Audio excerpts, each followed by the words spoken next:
दोस्तों, बीन भी है मैं तुम्हारी रागनी ही हूँ कविता की पंक्तियाँ लेके मैं फिर से आई हूँ। अगला अंतरा, जैसे पिछले अंतरे से हमने पढ़ा कि किस प्रकार कवियत्री जो है वो अपने प्रियतम अर्थात परमात्मा जो है, ईश्वर जो है, उनसे संवाद कर रही हैं।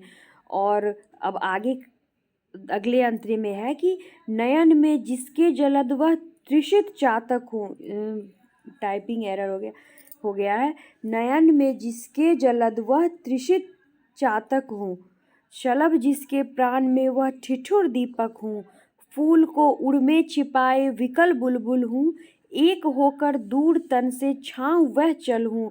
दूर तुमसे हूँ अखंड सुहागिनी भी हूँ, बीन भी हूँ मैं तुम्हारी रागनी भी हूँ। कवित्री ये कहना चाहती हैं कि मैं उस प्यासे चातक की तरह हूँ जिसकी आँखों में जल से भरे हुए बादल बसते हैं।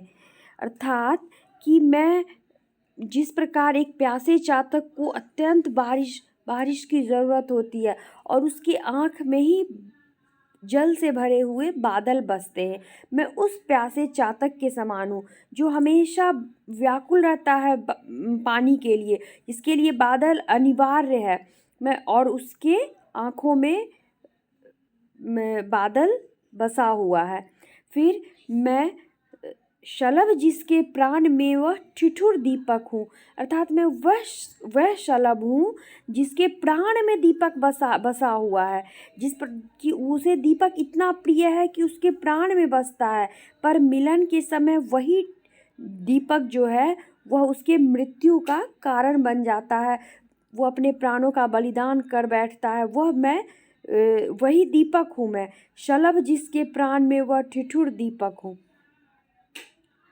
मैं उस बुलबुल के समान हूँ जिसके आगे फूल को उड़ में छिपाए विकल बुलबुल हूँ। मैं उस बुलबुल के समान हूँ जिसके हृदय में फूल की कामना छिपी हुई होती है, अर्थात कि जिसके हृदय में फूल छिपा हुआ होता है, मैं उस बुलबुल के समान हूँ।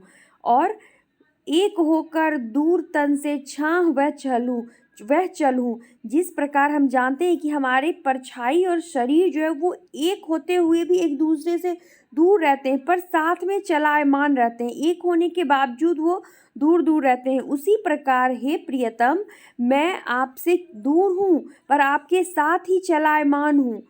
मैं वो चल हूँ जो आपसे शरीर और परछाई की तरह जो रिश्ता है, मेरा और आपका वैसा ही रिश्ता है, जो एक है पर दूर है पर साथ ही चल रहे हैं। दूर तुमसे हूँ अखंड सुहागिनी भी हूँ, अर्थात कि मैं आपसे दूर रहते हुए भी आप चूँकि अमर हैं, अजर हैं, अनश्वर हैं, तो हे ईश्वर, मैं अखंड सुहागिनी मानती हूँ, खुद को अखंड सौभाग्यवती मानती हूँ, क्योंकि मैंने अपने आप को आपको समर्पित मैंने स्वयं को कर दिया है। तो प्रियतम, मैं अखंड सौभाग्यवती हूँ। यहाँ रहस्यवाद की मुखरता दिखाई पड़ती है, लाक्षणिकता का प्रयोग हुआ है, विरोधाभास अलंकार है। धन्यवाद।